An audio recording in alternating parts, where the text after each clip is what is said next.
attentif, laisse Dieu parler dans ton cœur. Laisse Dieu parler dans ton cœur. La raison pour laquelle je prêche, c'est révéler ce que Dieu a fait pour moi et ce que Dieu veut faire pour toi. Alors, je me suis rendu compte que rien n'est un hasard chez Dieu. Quand il s'est révélé à ma petite personne, je me suis rendu compte que Dieu voulait que je sorte de l'esclavage, de la mentalité d'échec et entrer dans son admirable lumière pour pouvoir vivre cela et communiquer cela au monde entier. Nous allons prendre nos Bibles ce matin pour comprendre quelle est la puissance de l'évangile. Dans Matthieu chapitre 28. Matthieu chapitre 28, au verset 18 à 20. Alors, nous constatons dans ce texte que tous ceux qui ont reçu la lumière ont une mission. Dites après moi, chacun qui a reçu Christ a une mission. Chacun qui a reçu Christ a une mission. Sur cette terre des vivants. Alléluia. Amen. Jésus nous dit dans l'évangile de Matthieu, je vous rappelle que la Bible a 4 évangiles. Matthieu, Marc, Luc et Jean. C'est les récits que Jésus nous a laissés. Afin que nous revenons sur ces récits et nous nous rappelons notre marche en tant que disciples. Nous sommes disciples de quelqu'un qui est la personne de Jésus. Les apôtres ont été les disciples de Jésus. L'apôtre Paul est disciple de Jésus. Et nous aujourd'hui, nous sommes les disciples de Jésus. Nous devons nous référer au modèle de Jésus pour exceller dans notre génération.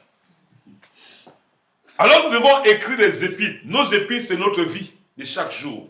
Et nos vies que nous révélons et ce que Dieu fait pour nous. C'est pour ça que le livre nous dit dans le livre de Matthieu chapitre 28, et que j'appelle ça la grande commission, que Christ nous a laissé, nous a légué, il nous a donné l'autorité. Dites après moi l'autorité. Nous devons comprendre que nous avons une autorité. Dis à ton frère, j'ai une autorité. J'ai une autorité. Alléluia. Alors Matthieu chapitre 28, au verset 18 à 20, nous allons commencer même au verset 16. Les 11 disciples allaient en Galilée sur la montagne que Jésus leur avait désignée.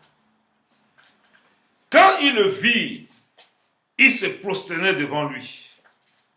Mais quelques-uns eurent des doutes. Jésus Jésus s'étant approché, leur parla ainsi. Tout pouvoir, pas certains pouvoirs, tout pouvoir m'a été donné dans le ciel et sur la terre. Dans le ciel et sur la terre. Jésus dit, tout pouvoir m'a été donné. Ce pouvoir a été donné afin que nous, ses disciples, nous utilisons ce pouvoir. Alors, mon frère, ma soeur, est-ce que tu utilises le pouvoir qu'on t'a légué? Qu'est-ce qui fait que tu n'utilises pas ce pouvoir? C'est parce que tu es ignorant de ton identité. Alors, on ne peut pas me dire que on m'a laissé un compte bancaire et je passe mon temps à aller demander l'argent chez les gens. Je vais aller prendre possession de mon compte bancaire. Donc ce matin, je te dis, va prendre possession du pouvoir que tu as. Tu es capable d'anéantir les œuvres des ténèbres dans ta vie et dans la vie de ta famille. Tu n'as pas besoin de plénicher, mais tu as besoin de dire à Satan, écoute-moi bien, il y a quelqu'un qui est mort pour moi, afin que je vive une vie en abondance sur cette terre. Et pour l'éternité. Ils se prosternaient devant lui, mais quelques-uns eurent des doutes. Jésus s'approcha, leur parla ainsi. Tout pouvoir m'a été donné, ma fille Pascaline, dans le ciel et sur la terre. Allez, faites de toutes les nations des disciples. les baptisant au nom du Père, du Fils et du Saint-Esprit. Ma soeur, mon frère, comment tu peux faire des nations des disciples si toi-même tu n'es pas disciple? Le plus souvent, nous-mêmes ne sommes pas disciples et nous voulons déjà former des disciples. Si nous sommes rebelles, nous allons former des disciples rebelles.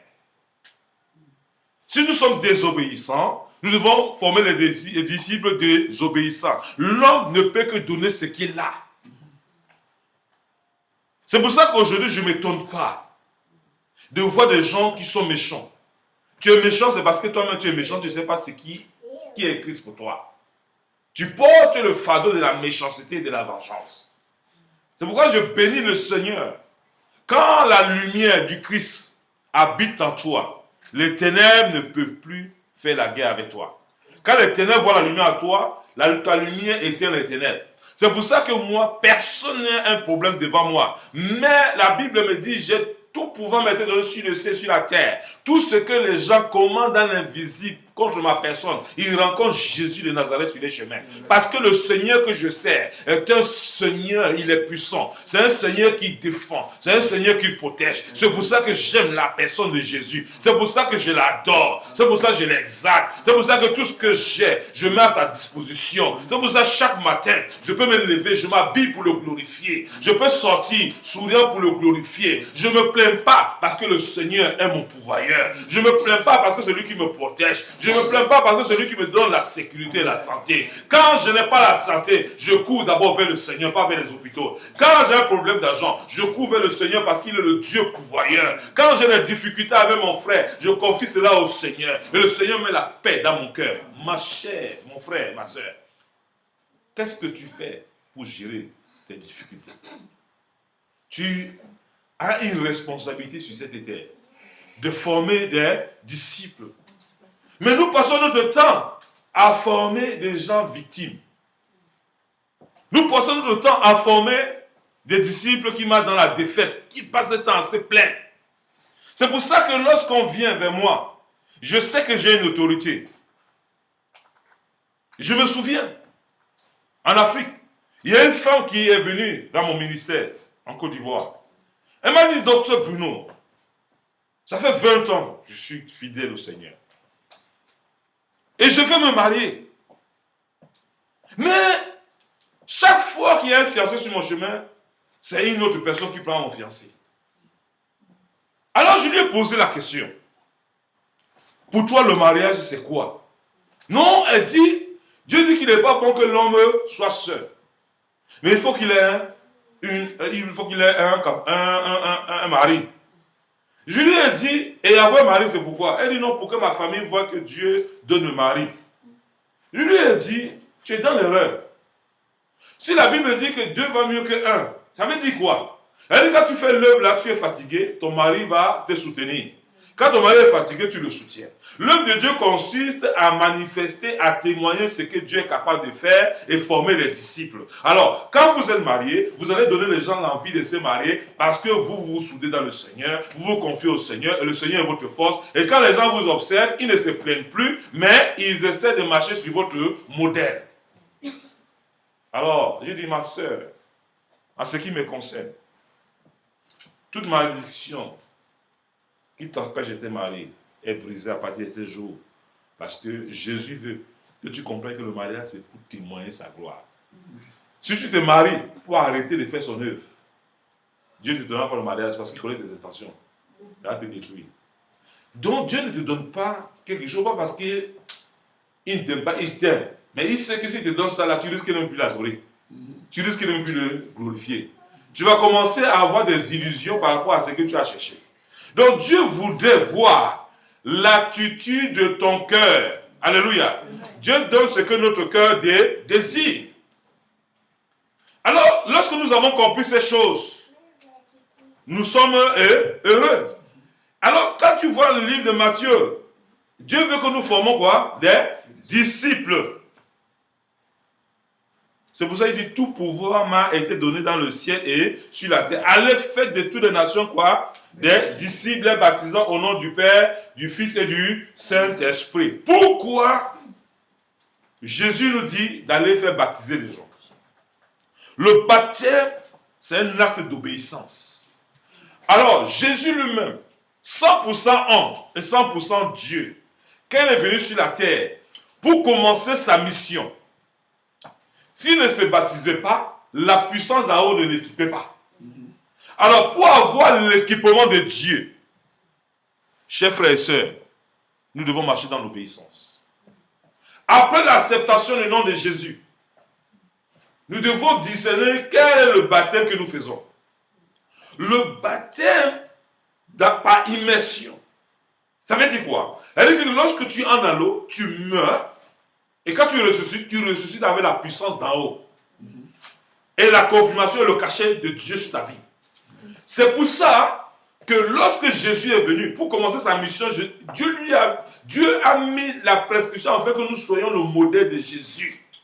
Alors, si tu es enfant de Dieu et que tu n'étais pas fait baptiser par immersion, conformément à la parole de Dieu, je comprends pourquoi tu peux te plaindre, tu ne peux être un chrétien qui n'a aucune victoire dans ta vie parce que tu marches dans la désobéissance. L'obéissance vaut mieux que le sacrifice. Quand Jésus est entré dans les eaux de baptême, quand il est sorti, une voix d'en haut a dit, celui-ci est mon bien-né, mon fils bien-né, en qui j'ai mis toute mon âme. Alléluia. Alors, pour que Dieu puisse témoigner et puisse confirmer ton appel, il faudra que tu marches dans l'obéissance. Jésus est le modèle d'obéissance. Lorsqu'il est entré dans les eaux de baptême, il y a une puissance en haut qui est descendue sur sa vie. Et Jésus ne pouvait qu'avoir de victoire. Et quand il est sorti de là, c'est là qu'il a commencé son ministère. Alors, mon frère, ma soeur, tu veux commencer ton propre ministère, tu dois d'abord passer dans les eaux de baptême. Et quand tu finis les eaux de baptême maintenant, le diable ne peut plus t'affronter. Ben, lorsqu'il t'affronte, la puissance d'en haut qui est en toi le domine. Alors, quand la puissance d'en haut en toi le domine, le diable est obligé de fuir sur ton chemin. Parce qu'il ne peut pas te résister. En fait, ce n'est plus toi qui combats, mais c'est l'Éternel des amis qui combat à ta place. Alléluia. Donc ce matin, toi qui m'écoutes, tu n'étais pas fait baptiser. Il est important de prendre la décision, la résolution de te faire baptiser, parce qu'il est important de te faire baptiser pour pouvoir avoir la puissance de Dieu et témoigner ce que Dieu te demande de témoigner. Dieu te demande de témoigner l'amour. Si tu n'as pas la puissance en haut, tu ne peux pas avoir l'amour de Dieu. Ce n'est pas possible. Pour que Dieu